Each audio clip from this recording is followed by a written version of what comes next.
But I wanted them to say she was alive. But they didn't. They just said they found her body in the Hudson River. The body was brought to St. Peter's Hospital in Albany to Dr. Barbara Chayton. We examined the bag, and it was covered with some mussels and clams. In the main compartment was a decomposing body in a fetal position. And in the side compartments were large rocks. Both sides contained large rocks. This was a very decomposed body. It was largely skeleton. There was some soft tissue present on the trunk, on the cheeks. There was a thick, dirty rope that was tied very tightly around the neck, through the mouth, between the jaws. So I would say it would take a few minutes in order to inflict that injury. The killer was very intent on murdering this person. At Troop G headquarters in upstate New York, the bag that the body of MaryAnn Powell was found in was examined for trace evidence. There, investigators noticed the heavy plastic ridges that were located on the base of the bag. They remembered the strange scratches they had seen on the metal seats of Warren Powell's boat. When they compared the scratches to the bottom of the bag, the patterns looked the same, but they needed a forensic scientist to prove it. So the photographs of both the bag and the boat were sent to Dr. Martin Glicksman. A pattern of stripes has a number of important characteristics. One of them is the average spacing of the stripes.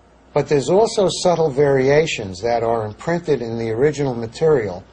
So the combination of the average spacing and the variations in those spacings comprise the kind of scientific information that allows you to do an almost unique correlation between the two. Dr. Glicksman transferred the information from the photographs into mathematical computer language so that the patterns could be systematically compared. We were able to show by using a kind of analysis based on showing the averages and the variations using what we call bell curves or Gaussian curves. We were able to show that the two patterns were essentially identical.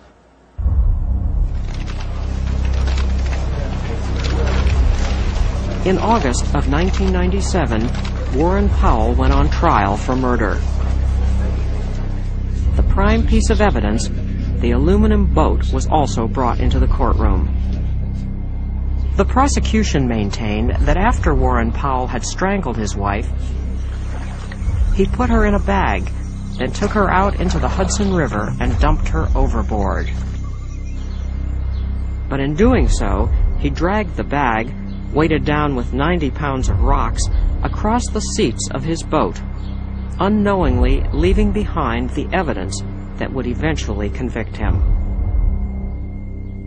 It was just too telling that this boat was purchased that day, that he never told the police about it, that he just, in every single interview, it's the one thing he omitted. It's almost as if the boat and the bag were the same as a murder weapon. They were the same as a gun that he had to hide.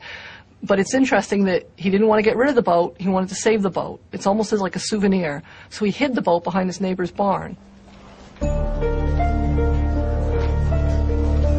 After 6 hours of deliberation, the jury found Warren Powell guilty of murder.